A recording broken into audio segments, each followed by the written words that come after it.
to your brain on air. The program will begin shortly. Enjoy. Estàs escoltant el teu cervell en directe, el programa començarà en breu. Gaudeix-ne.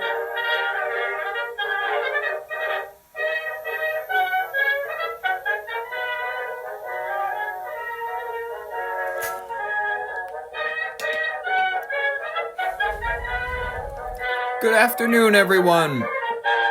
Welcome to Your Brain on Air. I'm your host, Ollie Vogt Larson, and something tells me there's a new era coming for Trisha Paytas. I don't know why. I can feel it on the horizon. I don't know if you can too. It's a beautiful Monday. We are just chilling. It is, by the way, the same week as Thanksgiving. So, I do plan to release something on Thanksgiving. Trust me, I will. It'll be probably a little shorter because it is a holiday, of course. I don't know what everybody else is doing for that day, but I plan to be celebrating it with my friends and family. So, I hope that you are able to do something along those lines. I don't know if you're one of those Scrooge types that like alienated your entire family. Maybe like you had one true love and like you got mad at her and like business consumed you and now you spend the holidays alone next to like, I don't know, like one of those candles that burns on a pan and you can carry it around and like light your way to the toilet or something. I don't know.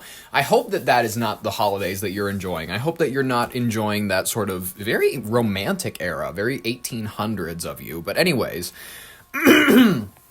we missed a lot of news over the weekend. There's a lot to talk about, so I'm going to stop dilly-dallying. I'm going to jump right into it because Lisa Demuth comes out swinging in a FOX9 interview discussing the issues that matter in her challenge to Governor Walz. Oh, interesting, right? In a pointed FOX9 interview aired just yesterday, November 23rd, Minnesota House Speaker Lisa Demuth, a Republican frontrunner in the 2026 gubernatorial race, launched a vigorous critique of incumbent Governor Tim Walz's administration, zeroing in on the state's escalating fraud scandals as a centerpiece of her campaign. And you know what? She's not wrong to do so. Demuth, who announced her bid earlier this month, didn't hold back describing widespread fraud in programs like Medicaid, child nutrition, and housing assistance as, quote, a direct result of the lax oversight and unchecked spending under Walz's watch. She referenced the Feeding Our Future debacle and other schemes that have siphoned hundreds of millions from taxpayers, tying them to broader failures in fiscal responsibilities and public safety. With her background as a small business owner and a former school board member, so you know that she's ready. She's ready to start a fight over a soccer game. If she's a school board member, if you're a parent, think of the parents that are willing to go be part of the school board. They're the worst people you can imagine. Half of them don't even have kids for some reason, but they'd love to tell you as a parent what you should be doing. Anyways, she positioned herself as an antidote, a no-nonsense conservative ready to plug the leaks in state government, emphasizing her track record of bipartisan budget negotiations that have passed a balanced plan despite a divided House. Her tone was unapologetically combative, signaling a GOP primary voters that she's prepared to be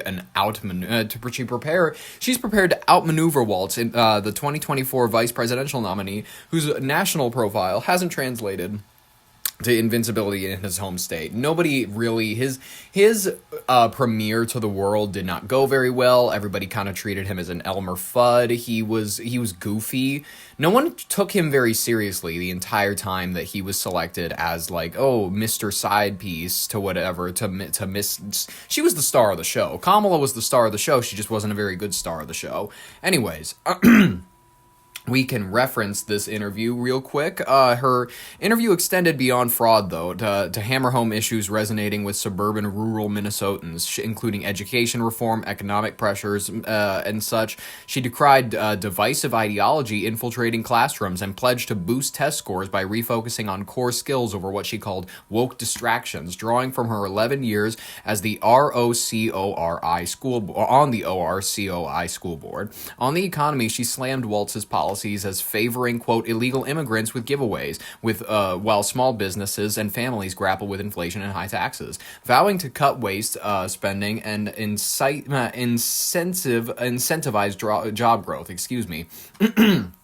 Notably, she highlighted her collaborative style, recalling her work with the late Representative Melissa Hortman to pass the 2025 state budget as proof that she can govern without negative rhetoric that she accuses Governor Walz of fostering. And admittedly, she's not wrong about the fact that he plays into the divide that a lot of, and I don't know why he does this as the titan of a very rural state. He goes ahead and he is all in favor with the idiot farmer stereotype, which is just ridiculous. Like those folks that they just grow corn, they don't know much and they don't know nothing about nothing. They're just out there fucking their daughters. They just don't know nothing about the actual meat and potatoes like I do. I'm Governor Tim Walz and I just know everything there is to know about everything. And that's the environment that he takes around, you know, those little dirty people that play in the fields and grow the potatoes that he eats. And listen, he'll be the first one to tell you this. He was the first guy to go ahead and he faked that he was a duck hunter. He went out and it looked like it was the first time that he ever touched a gun in his life. He positioned it against his fucking side and tried to pull it apart. He just looked like an absolute amateur. And this is not coming from me, He-Man, with fucking guns. I don't personally own a gun, but even me, I defer to the opinions of gun experts who said themselves that it looked like he was an amateur with guns. So I'm just saying that's their opinion, not mine. The timing of her FOX9 appearance couldn't be more opportune, amplifying her launch amid a crowded Republican primary, featuring figures like Senator Scott Jensen and, what's her name? The Representative Kristen Robbins. She is, probably not going to win. I'm not going to lie to you. She's not the one that I'm going to pin my hat on. I watched her interview with WCCO CBS Minnesota. Kristen, her face is wooden, and I'm not trying to be rude, it's just the fact that she doesn't have it. Every person, if you're running for a big office, you have to have it. And Tim Walz barely has it. But it is a magnetic atmosphere that people feel like, even if you're not the most charismatic, you're willing to get things done. You know what I mean? And Tim Walz, he kind of has that. The only reason I think that he won is because he's a little bit nicer than a lot of folks, and for some reason Minnesotans, they don't value niceness exactly, they value passive aggression, and he's pretty decent at that. So, yeah, she's going to stand out pretty decent. It's boosting perceptions of her as a debate stage powerhouse against Tim Walz. Analysts are already revising the odds with her poised to dominate forums by leveraging prosecutorial-style takedowns on fraud and education, issues where Walz's vulnerabilities are glaring. The test scores have gone dramatically down since this guy came into office. And, people will be like, you can't blame him. There's been a rise in AI, rise in phone use. You literally ban phones in a lot of schools, so don't come to me, don't say anything. Especially after no Minnesota governor has secured a third term. That's one big thing to remember. As the first black woman also to serve as the House Speaker, Demuth also subtly wove her historic candidacy, downplaying it as secondary to her qualifications, but using it to broaden her coalition. If this interview is a preview, her likelihood of crushing him on the debate stage is skyrocketing, as early polls whispering around that are suggesting, potentially flipping the script on Walz's re-election bid. He really could have a challenger. Let's go ahead and let's listen a little bit to what she has to say. Welcome back to Fox 9 Morning News. Hey, welcome back. Time now is 9:14. They got an Asian to interview her, which is great. That makes her look very much like she's not one of those Republicans that's like, nope, I want a white person to talk to. She's willing to talk to anybody. But you get, she's black, so I guess it wouldn't make sense for her to be a white supremacist coming out the gate. This is already looking good for her. We are less than a year away now from the midterm elections, which is crazy, and the race for Minnesota governor is already heating up. Can you believe that? We're already less than a year out from the midterms. God, I love this one thing that I heard. Americans, we bitch about everything under the sun, but god damn it, time goes too fucking fast. We know several GOP leaders have announced their candidacy, hoping to beat out incumbent Democratic Governor Tim Walz, who is in the running for a third term. Well, joining us now to discuss one of those is GOP candidate running for governor, of course, and Minnesota House Speaker Lisa Demuth. Thank you so much for being here. And the thing is, she's not one of these dog. She's not a dog. She's not bad looking, but she's 58. She was born in 1967. 6'7". But she was born. She's relatively at that prime age where it's, hey, you're not old to where you're fumbling, but you're also not too young to where you're in your 40s and you're just like fresh out of whatever. We don't, 40-year-olds, I guess we can kind of trust their thinking, but like you're not in your 30s where we don't really know much about you. You're at that established age where you're like, you're a career bitch. She has those pretty, and listen, one thing I will always give Zora Mamdani credit for is that his smile is killer. It's one of the reasons that he won. He has those cute little dimples on either side of his face. She has the Mamdani dimples. She's smiling through this whole interview. It looks great for her. Let's continue. Good to be with you this morning, Sam. Yeah, let's talk about... Also, this bitch, she rocks the full brown suit. She's got this amazing...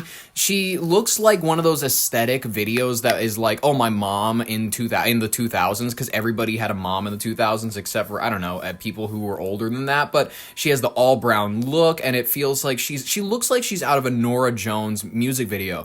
Don't know why I didn't come. It's a good song. All right, continue. About what happened over the weekend. We know the president obviously is looking to end the temporary protected status for Somalis here in Minnesota. Ooh! We have to talk about that. That is our next story. And we've been keeping up with you as well, and we saw that you were in support of this. Let's just dive a little bit deeper into that. Same. If you want my teaser for the second story, I'm in favor of it. I think it's great. We needed to end it years ago. We did it back in the 90s. We'll get to that later. And maybe elaborate for people who are looking to learn more. When we know that there's record fraud here in the state of Minnesota, that is something that we have been sounding the alarm on. And this bitch, she is from Minnesota. She is so guess what? She has a reason to talk like that. She's actually a resident. She was born and raised in Minnesota. So when she talks like that, you know that it's not just some stupid accent that she's putting on like that Governor Tim Walz. Since 2017 or even earlier. And we've had a lot of trouble getting attention. So this girl talks like my aunt. She sounds like a real person. Anyways. When I became speaker this last year, I established the Fraud Prevention and Agency Oversight Committee. We had been watching the record fraud in Feeding Our Future that was finally gaining national attention, but fraud here in Minnesota was going on.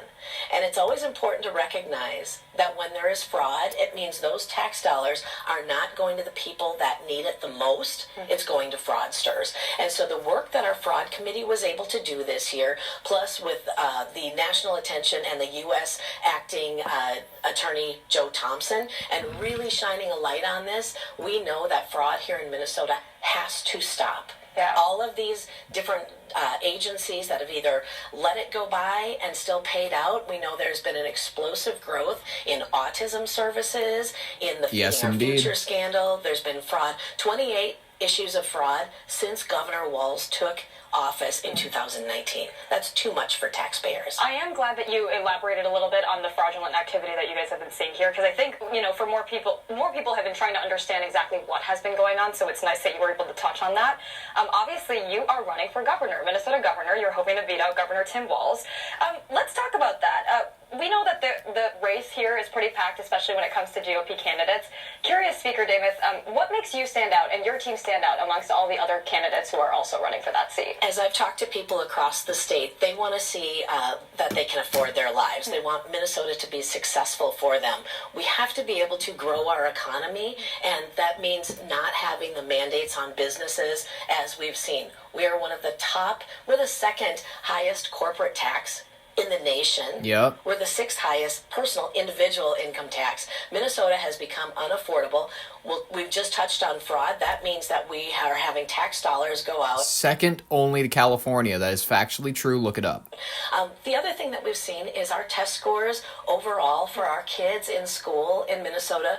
We used to be known for our highest educational outcomes. Only half of our kids across the state can read at grade level. So when you put all of that together, and knowing that I am the only one that has sat across from Governor Walz and other Democrats to negotiate now as Speaker, so only having 1/2 of 1/3 of state government, I'm the only one that's done that. That's why I believe I stand out amongst all of the other candidates to get the work done for Minnesotans. Sure. Heck I know yeah. that fraud and education specifically have been some really big talking points in your campaign. I'm curious, what is maybe the solution when it comes to proficiency for kids in schools? We need to actually focus on local control, allowing schools to do what they need for their learners in those areas. We can have state standards, but right now we've gone too broad in other things that aren't getting down to the basics of reading and math and science, the things that are going to be important for students no matter what they want to do after high school. If it's a trade school, or if it's going to a four-year university or into the workforce,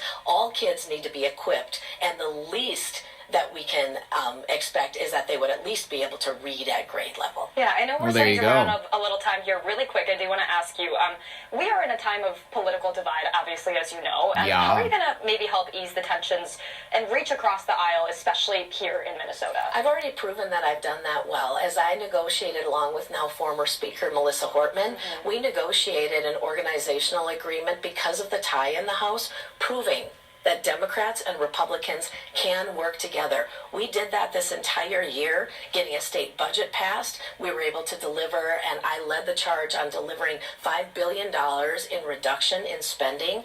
We still have a deficit coming up, but we were able to do very good things. I have always been able to respectfully work across the aisle, agreeing that we're not going to agree on everything, but the violent political rhetoric has to stop. And it can start with me. It can start with each one of us as elected individuals. Yeah, I appreciate that perspective. Thank you so much for joining us again. That's House Speaker Lisa Demuth for us.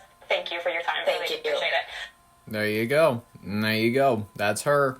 She's coming in. She's gonna, guess what? We gotta fix this because there's too many Somalis stealing your tax dollars. That's what she should have come out and said.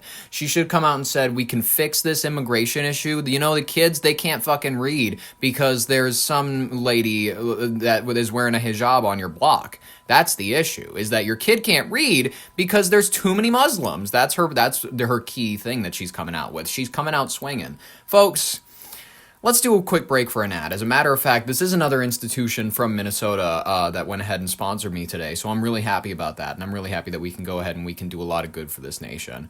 So, let's do some good, and let's read this ad. Folks, welcome to the Swindle Institute for Feeding America, where the only things we serve are subpoenas, eventually. You bring the empty warehouse and a dream. We bring the magic spreadsheet that says 12,000 children ate filet mignon there yesterday. The kids are imaginary, the mignon is real, we checked. No cooking, no cleaning, no children, just a direct deposit and the faint sound of federal agents warming up their printers. Our graduates don't walk across the stage, they quietly cross international borders into first class. The Swindle Institute for Feeding America. Go to their website and enter code YBOA for 50% off your first donation. Turning hunger into hunger for a better lawyer since 2022. We are accepting applications, cash only, small unmarked suitcases preferred. All right, let's jump into our next story. So, Trump, folks, is to terminate temporary protected status for Somalis living in Minnesota. What does this mean for the state at large? And is the fraud problem solved? Is this going to solve fraud? Recently, Donald Trump announced via his Truth Social account that he is, quote, terminating effective immediately the temporary protected status for Somalis in Minnesota. He framed the decision around claims, without presenting the evidence that there is, that Somalis, quote, gangs are terrorizing Minnesota and that billions of dollars are missing, alleging that the state has become, quote, a hub of fraudulent money laundering activity. TPS, if you don't know, the Temporary Protected Status Program, is a federal program created to protect immigrants from countries in crisis, like Somalia, from being deported when it's unsafe to return home. According to the most recent data, only about 705 Somali nationals are currently holding TPS status across the United States, and only about 500, which is the state with the largest diaspora. Many of them are U.S. citizens or lawful permanent residents. Thus, they would not be affected by this change. So, I wouldn't say that it exactly has done anything major, but that's another reason why it's not that big of a deal to freak out about it. A lot of people are phrasing this like he's going to kick out all the Somalis. That's not his plan, unfortunately. Like, that's not what he's going to do. I know everybody's kind of disappointed. You're either disappointed or you're relieved. And if you're like me, you're disappointed because, quote, folks, legal experts and immigrant advocates have pushed back strongly against this move. Critics argue that the president may not actually have the legal authority to end TPS immediately in this way. Under current law, ending TPS normally involves a formal process, like a public notice that aligns with the designated scheduled expiration. For instance, TPS designation for Somalis has been formally extended through March 17th, 2026. So, it would have to come from someone like the what's it called? The housing secretary, Kristi Noem, which she herself has finally offered something out about it. So it looks as though they're moving forward with it as quickly as they can. Beyond the legal questions, this move has sparked deep political and social concern. Community leaders, including those from Minnesota's chapter of the Council of American Islamic Relations, have called Trump's announcement an attack on the Somali and Muslim community, accusing him of Islamophobic and hateful rhetoric. State Democratic leaders have echoed this sentiment also, saying that the policy risks tearing families apart and undermining a community that has long been a part of Minnesota's social fabric. Temporary protected status does not have a fixed uniform duration, though. Let's get real about this, guys. Instead, each country's designation is set for a specific period, typically about 6 to 18 months at a time, and then the Department of Homeland Security decides whether or not to extend, redesignate, or terminate it based on the conditions in the country. You might be asking yourself, how did Somalia, of all places, get this sort of designation? If there's states where there's people that are engaging in behavior that we don't exactly want to import to our country, why would we create a status where we import them and they can't be sent back home? Well, you got to know a bit of history about this. This goes back to around the early 1990s to 2011, the Deferred Force Enforced Departure DED era. Before Somalis ever received TPS, Somali nationals were protected under the Deferred Enforced Departure DED, a presidential protection similar to but not the same as TPS. In 1991, Somali's central government collapsed following a civil war, and then in 1992 to 2011, several administrations, George H.W. Bush being the first, then it carried through to Clinton, George W. Bush, and Obama, they have granted or extended the DED for Somali nationals because of widespread armed conflict and the state's collapse making returns unsafe. This period laid the groundwork for TPS by acknowledging that Somalia's political and humanitarian conditions were far too dangerous for forced repatriation, sending them back. So in 2012, TPS is officially designated for Somalia. Somalia officially received that under the Obama administration back on September 18th, 2012. The decision was based on the ongoing armed conflict between the federal government, warlords, clan militias, and the Al-Shabaab. Severe humanitarian crises, also including famine and drought, displacement and insecurity, and the reality that the Somali government did not have effective control over large portions of the country. From then on, Somalia's TPS has been extended in 18-month increments based on the country's reviewed conditions. So, from 2012 to 2020, regular extensions were continued through the conflict under Obama and Trump. TPS for Somalia was consistently extended, though not dramatically expanded. DHS repeatedly cited the persistent Al-Shabaab insurgency, terrorism and instability, humanitarian emergencies, including the droughts, cholera outbreaks, and internal displacement. Even during Trump's broader attempts to end TPS for several countries back during his first term, like El Salvador, Honduras, Haiti, Liberia, Sudan, and Nepal, Somalia's TPS was never terminated because the statutory requirements for TPS were unquestionably still present. 2021 to 2024, though, they had redesignations under the Biden administration. Under the Biden administration, DHS not only extended TPS for Somalia, but also redesignated it. The redesignation was a lot more consequential because it updated the eligibility cutoff date for new applicants, allowed more Somali nationals already in the U.S. to qualify, and reflected DHS's determination that conditions in Somalia remained extremely dangerous. The 2023 and 2024 redesignation cited escalating conflicts with Al-Shabaab, food insecurity among millions, flooding, drought, and displacement that caused by climate extremes, and the continued lack of stable governance in several regions. As of 2024, Somalia's TPS was formally extended through March 17th, 2026. Why has it never ended, though? Everybody likes to talk about that. It has faced uninterrupted armed conflict since 1991. The humanitarian conditions have arguably worsened, and returning nationals would often be exposed to extreme hunger, making termination legally and ethically difficult to end up doing. U.S. Law requires DHS to terminate TPS only when conditions significantly improve, something Somalia has not experienced in over 30 years.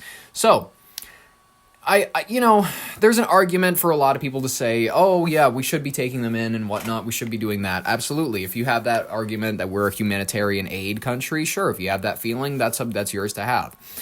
I would like to say this though, is this unfounded to say that it's just Islamophobia, it's just the idea that, why would you say that Somalians disproportionately scam people? That's not true. Not exactly. I'm sorry to say it, but fraud cases in Minnesota, particularly those involving public programs like Medicaid, child nutrition, house stabilization services, and the autism therapy sector have drawn significant attention in recent years. If you didn't know, based on federal indictments, convictions, and investigative reporting, approximately 70 to 90% of defendants in these largest publicized fraud schemes since 2019 are Somali Americans. This is an average derived from key cases where publicized refers to high-profile federal and state prosecutions involving organized fraud rings, not isolated individual cases which are harder to track demographically. Key factors include focusing on major schemes, over-representation, and data limitations. Here's a breakdown of the major ones that we've seen. Out of the 77 indictments on the Feeding Our Future cases, 53 were of them convicted in 2025 were Somali Americans.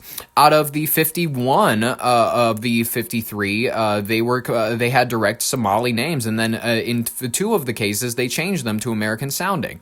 According to the Housing Stabilization Services Medicaid fraud, 8 charged and 6 out of them were Somali Americans, about 75%. In the autism therapy situation, Asha Fahar Hassan represents a large majority of these people. What's it called? The Pit Stop, Medicaid Transportation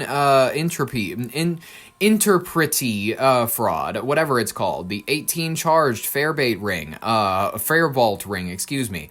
Out of the 18 charged, 17 were Somali Americans. Out of the other Medicaid rings, like 80 to 90% of them that stole $7.2 million per case, including overbilling scandals, 28 of which were Somali Americans. And in the overwhelming majority of schemes, on average, they just tend to be. And this is not on the federal level where I'm going like, these are all whatever. Because then obviously you wouldn't get any Somalis because there's barely any anywhere else. It's all for some reason up here in the Midwest. But why is this proportion here? Why is this odd dividend where it's like, weird? If you actually look at the statistics around the average calculation of how many of these big schemes tend to be people with, the name Yusuf or anything like that, it's odd. You can blame it on poverty, cultural pressures, and lax provider oversight. I don't know. It could create opportunities for fraud. I'm just saying that the idea that this is completely unfounded, that the Somali community engages in levels of fraud disproportionate to other communities, it's ridiculous to say that that's not there. It's ridiculous to say that that's not there because it is, and it's supported by the facts. All right, let's go ahead and let's see this clip from CARE 11. Reaction is pouring in from across the state, from leaders and community members after President Trump announced he's terminating the temporary protected status for Somali Minnesotans. Here's a look at that announcement made on Truth Social late last night. The president accused Minnesota of being a hub of fraudulent money laundering activity, and he alleged Somali gangs are terrorizing people in the state. The president's announcement came without advance notice or other policy details. And as of tonight, the Department of Homeland Security has not released formal guidance on how or when the termination will be implemented. Sammy Salinas spoke with a local immigrant advocate who calls the move dangerous. Uncertainty is in the air. The Minnesota Somali community, according to Jaylani Hussein. It's an additional target on the Somali population. And the Hussein is the executive director of the Council on American Islamic Relations Minnesota. He says his community is worried that immigration enforcement will target Somali people after Trump's post, saying he will immediately end temporary protected status for Somali individuals in Minnesota. I'm deeply concerned about the fact that our community now is going to have to be more worried with the rise of this hate Trump blamed Governor Tim Walz for Minnesota being a, quote, hub of fraudulent money laundering activity as well as Somali gangs. Listen, it's not all his fault. I'm not going to say all his fault. It's for sure not all Governor Tim Walz's fault, but the escalation under his administration has been ridiculous. Walz responded on X, saying it's not surprising that the president has chosen to broadly target an entire community. The Congressional Service Research Report says there are 705 Somali individuals living in the United States with temporary protected status as of March 31st this year. Minnesota Representative Ilhan Omar replied on X that a majority of Somalis are U.S. citizens and that his policy change has little impact. Very little. All this comes days after an unverified report published by a conservative think tank alleges the Al-Shabaab militant group received fraudulent funds from Minnesota. Kara Levin has extensively reported on fraud cases, including the Feeding Our Future scheme. But Trump's claim that billions of dollars are missing is unsubstantiated. Hussein says his greatest concern is the growing hate. But I think now... All right, yes, we can divert the conversation to hate. We can divert, oh, you're going to make... blah, blah, blah, blah, blah. Whatever. Okay, cool. Let's talk about the amount of money that this community at large, and let's be real, not this community, people of this community have stolen. It has been a dramatic amount. Listen, if Moroccan Americans were stealing at disproportionate amounts, all right, let's make a great example.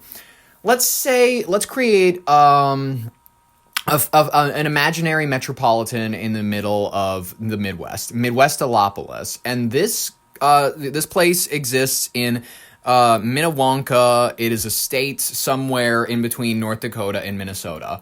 And it has a large population of Mongolians.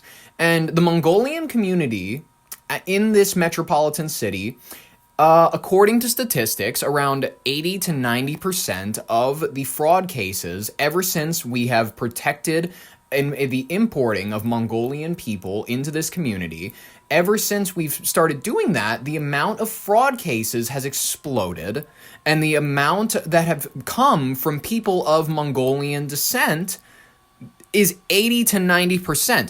What exactly is the response to doing that? Well, you could, as a logical thinker, as a person of reasonable thought, you could start to go, maybe it's the Mongolian mentality of Genghis Khan to look at everything around you, to conquer, to steal, and maybe it is a cultural difference, and maybe the idea is that these people see a pillageable land and they come to pillage. Is that crazy to think? And is that wild to think? Now listen, the reason that I'm making this about Mongolians is because there's no community out there that's going, look, you're the largely prosecuted and persecuted group of Mongolians. You can talk whatever you want about Mongolians, nobody cares. And listen, but suddenly you talk about a region of, like, the African region, you talk about the Somalian community, you talk about the Liberian community, you talk about the Sudanese, you talk about any of them, you talk about Libya, you talk about, and I will go further north. I'll talk about Spaniards. I'll talk about Spanish people. I'll be like, listen, I don't know that I want to be importing Spanish values. I don't know that I want to be importing people that, like, what's it called? Italy. Over in Italy, it's normal for them to eat pasta with their hands, or at least it was at a certain point in history. Is that a culture that you want to import? I don't know. Is it? Like Christopher Columbus, I know that he was Italian, but did he bring the best and brightest? I don't know. Like, I'm going to say this. I don't think that we have to be talking about just African nations, just East Asian nations. European nations also, listen, European nations also, they have like a culture that I don't know that we want to import. I don't know that we want the beer on tits that they have in Germany. I don't know that that's good for your culture. I don't know that it's good for your culture to have cigarettes in the morning like it is in France. I don't know that it's good for your culture to encourage, stabbings the way that they do in the UK. I don't want people from the United Kingdom coming into the United States anymore. I don't know that they bring a very good culture. I'm not even going to lie to you. That's just how it is. Let's hear what WCCO CBS Minnesota has to say about this, and then we can form our final opinion. President Donald Trump says he is taking action to end legal immigration status for some Somalis in Minnesota. In a social media post tonight, the president says he is ending temporary protected status effective immediately. The post on Truth Social says Minnesota, under Governor Walz, is a hub of fraudulent money laundering activity and billions of dollars are missing. Temporary protected status is granted to foreign countries who meet requirements for things like ongoing wars and natural disasters that prevent citizens from returning home safely. The current protected status for the country of Somalia extends through March of next year. As of March of this year, 705 Somali nationals were covered by TPS in the entire country, according to U.S. Citizen and Immigration Services data. A 2023 fact sheet from the Immigrant Law Center said about 430 Somalis in Minnesota fall under that protection. The Council on American Islamic Relations says this change will cause some families to be separated in some cases.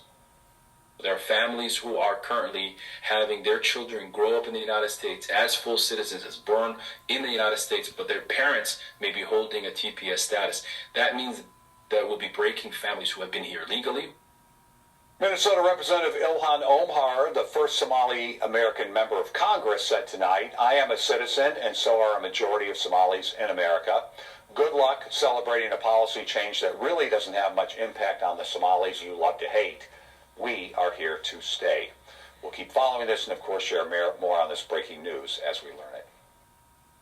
Fascinating, right, folks? I mean, it's a good thing to look at. It's a good thing to talk about. Listen, I love the Somali people. I love the Somali people. They are some of my favorites. Whenever I go down to Minnesota, like Minneapolis, I love East African food. I love Middle Eastern food. So like the Somali restaurants are some of the best things to go for. Listen, they got some good rice and pasta shit. They got some good stews. And I love their flatbreads. I love what's it called? Is it Kanjiro or something? I don't remember how it's pronounced. They have some good food. You know, I love cultures because of what they bring. But I'm just gonna say it. If your culture brings like the idea that stealing is just sort of or whatever, like if fraud is ingrained for some reason in the people that for some reason are running charities, saying that they're giving kids food or something like that. If that is the ideas that you want to go ahead and bring on in, I'm gonna say this. Status revoked. And that's what Trump said. He was like, nope, no more of that shit. So no, we're not importing the third world anymore from that. We're good. So, fascinating, right, people? Let's hop into the rapid fire section of today's headlines because there's a lot to cover. There is an Israeli airstrike in Beirut that has killed a Hezbollah chief of staff. Israel struck a building in southern Beirut, killing Hatham Ali Tabtabai, Hezbollah's acting military chief of staff. The strike wounded dozens and sparked renewed fears of escalation. I mean, if they were killing someone from Hezbollah, is that really the worst thing that you can say? Anyways, I just a minor side thought, just something that I wanted to mention. Nigeria, 303 school children have been abducted, 50 have escaped. The gunman kidnapped 303 students and 12 teachers from a school in the Niger state, marking one of the largest abductions since Chibok. 50 children have escaped, but fears mount over the fate of the rest in the escalating crisis. This is a wild story coming out of Africa. Listen, Nigeria has this issue where like these kids have they're gone. They're just out. And 253 kids and 12 are still being held. We don't know where they are. We have no idea where they are. The Pope has publicly called for the release of the remaining captives, as it was a Catholic school where these kids were abducted from. I'm hoping that they go ahead and they release them, because I'm just going to say it, this is the type of stuff where if you're busting child rings like Jeffrey Epstein, they're going to get creative and they're going to make whole schools disappear next. This story is going to start happening more, and it's going to happen in countries where nobody cares. So that's why you see it in Nigeria. That's why you're going to see it probably, and if I had to guess, Afghanistan, Romania would be a good one. Poland, maybe, like Eastern Poland, Belarus, you will see school buses of children disappearing. It's terrifying. But the idea is, if you expose people like Diddy, if you expose people like that, then they're going to have to get creative, because one of their child, whatever rings, it just fell. Like that branch in Palm Beach, now it's gone. So they have to replenish. They have to be like, fine, fuck, I guess we're going to open one in the Kyiv, Ukraine. So then they steal a bus full of kids, and that's what happens. Sucks, but that's the world we live in. I don't know what else to say about that. ICE has detained a 17-year-old U.S. citizen during a school lunch break. What? On Friday, ICE agents stopped a 17-year-old high school student in Oregon while he was off campus at lunch. The teen, Christian Jimenez, told agents that he was a U.S. citizen. Video shows agents breaking the car window and detaining him. He was later released, but authorities reportedly are seeking to charge him with interference or obstruction. Best of luck to him. I mean, what did he do to deserve it? That's the question. U.S. has pushed a Ukraine peace deal. European allies push back, however. U.S., Ukrainian, and European officials met in Geneva to discuss a controversial 28-point peace proposal for the Russia-Ukraine war. Some European diplomats are concerned that the plan makes too many territorial concessions to Russia, so they're pushing back because they need more war. So, a lot of people, they have the idea that they're going to be able to keep Luhansk and Donetsk, they're going to be able to keep the Russian-speaking regions, just sign them over so we can stop hearing about shit like hospitals getting blown up. Is that what you want? Do you want more Ukrainians to get blown up? Guess what? Then some Ukrainians are going to become Russian, okay? That's the only way we're going to solve this, so knock it off. Enough. Russia has warned AI power is the new nuclear club.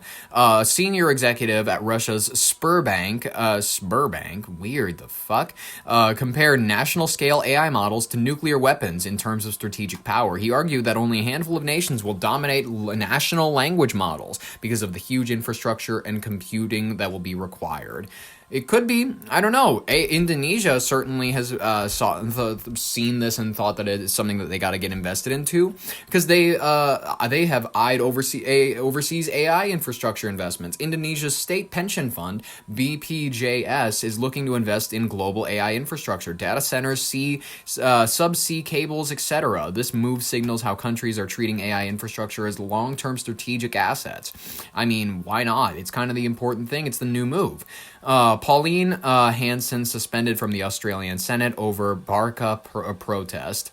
The Senator Pauline Hanson was suspended from the Australian Senate after wearing a burqa to Parliament, framing it as a national security protest. Okay? If you would like to, that's cool. The incident has drawn sharp criticism from across the political spectrum, including the Muslim community leaders. Yeah, you're damned if you do, you're damned if you don't. Malaysia plans social media ban for those under 16. That's kind of a good thing. I think that's kind of a good thing. Malaysia has announced that it will ban users from under 18 from accessing social media, following a move similar done in Australia.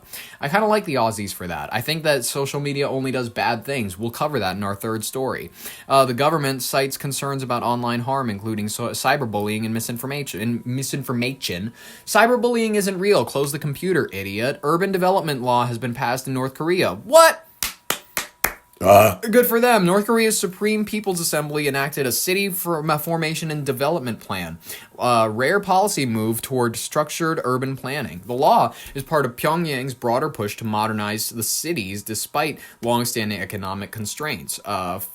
Cool. Awesome.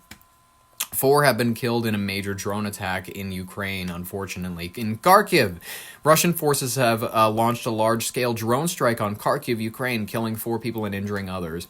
Officials have said multiple strikes hit various areas of the city, including a coordinated, intensified campaign. That's fun. Awesome. I don't know what else to say. Bollywood legend Dharmendra dies at 89. I don't know. She's in over 300 films, but I do not know anything about her. And then this is unfortunate. Reggae pioneer Jimmy Cliff dead at 81. The Jamaican musician Jimmy Cliff, whose hits like The Harder They Come and The Many Rivers to Cross globalized reggae, died today. His work to bridge cultures and influence generations, earning him a Grammy and a Lifetime Achievement Award. That's awesome. I'm really happy for him. Yeah, let's cover our last headline before we can jump into our last story. Pakistan Army kills 38 Taliban militants in raids. Pakistani forces eliminated 38 Pakistani Taliban fighters in operations across Derma, Ismaili Khan, North Waziristan, Banu, and Bajura. The strikes targeted militant hideouts, escalating the ongoing counterterrorism campaign. Great, that's good. I'm hoping that they can kill as many of those terrorists as they can. Let's jump into our final story because this is just it's one to keep your eye on. It's one that I didn't think I'd hear any more from this bitch, but I should have known more because her she's nuts, and I cannot wait to hear more from her in the future because you know you will. Slenderman assailant enjoys brief escape before quickly being caught. Exposes the gratuitous supervised release system embedded deep in the northern states' light punishments. I'm not a fan of Wisconsin, Michigan, Minnesota. There are all these like pseudo libertine like blue voter states to where they have these incredibly light sentencings for certain people. They go light on misdemeanors. They have programs for like work release way earlier and whatnot. And I don't think the key thing about the justice system is rehabilitation. It's punishment. But hey, maybe I'm alone on that. But whatever, that's fine.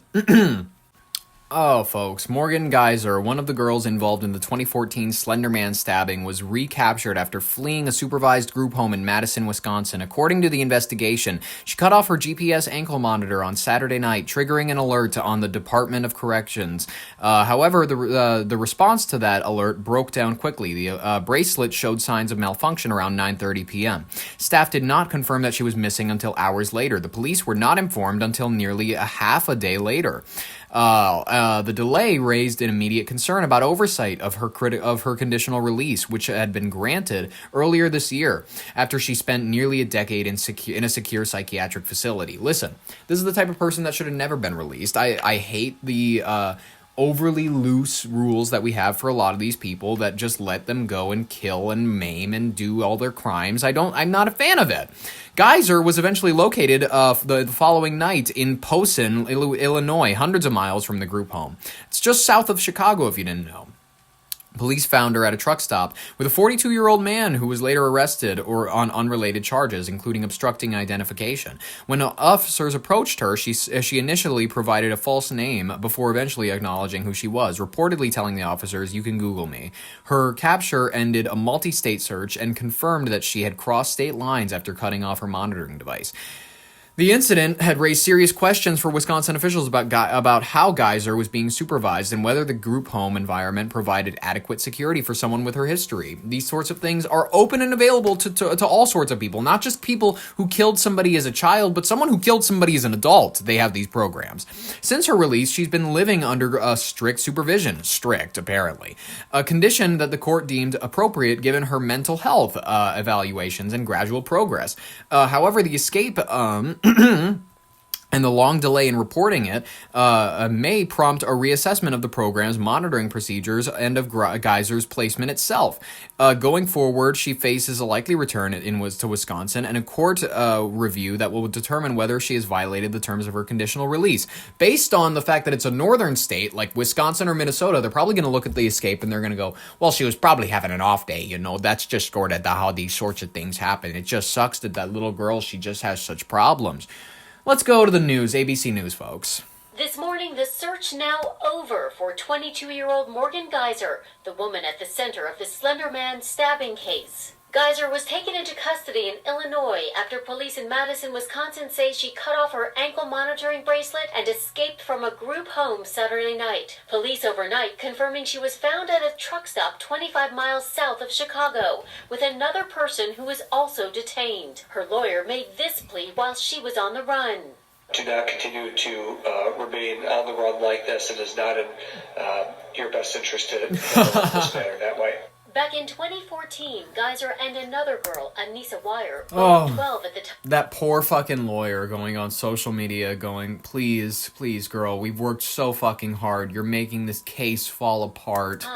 Lured their classmate Peyton Leitner into the woods, where Geyser stabbed Leitner 19 times to impress a faceless, fictional online character known as Slenderman. Leitner survived the attack, and Geyser pleaded guilty, saying this in court in 2018. Ms. Geyser, do you like to say anything? I just want to let Bella and her family know I'm sorry. Never meant this to happen. She was found not guilty by reason of mental disease or defect and was sentenced to up to 40 years in a psychiatric institution. But earlier this year, over the objection of prosecutors, a judge cleared the way for her supervised release. Prosecutors claimed Geyser had, quote, violent communication with a man outside the facility and had read a book with themes of sexual sadism and murder. But 3 psychologists testified she was ready for the move. Leitner told our David Muir this in 2019. I still sleep with like a broken pair of scissors underneath the pillow next to me because just in case. We're expecting Jesus. to learn more today about the person Geyser was with when she was detained last night and what happens next for her. Well, you know, that's pretty cool. They found her, and now she's caught, and now that's it. That's it, folks. Now she's gonna be behind bars, and like where she belongs, folks. This feels like it was a really good start to the week, a really good Monday episode. I'm glad that you were here. This was wonderful. I enjoyed being here with you. I enjoyed the fact that you got your news from me today. You didn't have to. You stayed for longer than you needed to. I appreciate the fact that you did that. You know, this has been a great day. I hope that you have a wonderful rest of your day. This has been Your Brain with Ollie Vogt Larson. I will catch you tomorrow, Tuesday. But in the meantime, subscribe if you want more, like if you liked it. This has been Your Brain on Air with Ollie Vogt Larson. I'll catch you later. Bye-bye.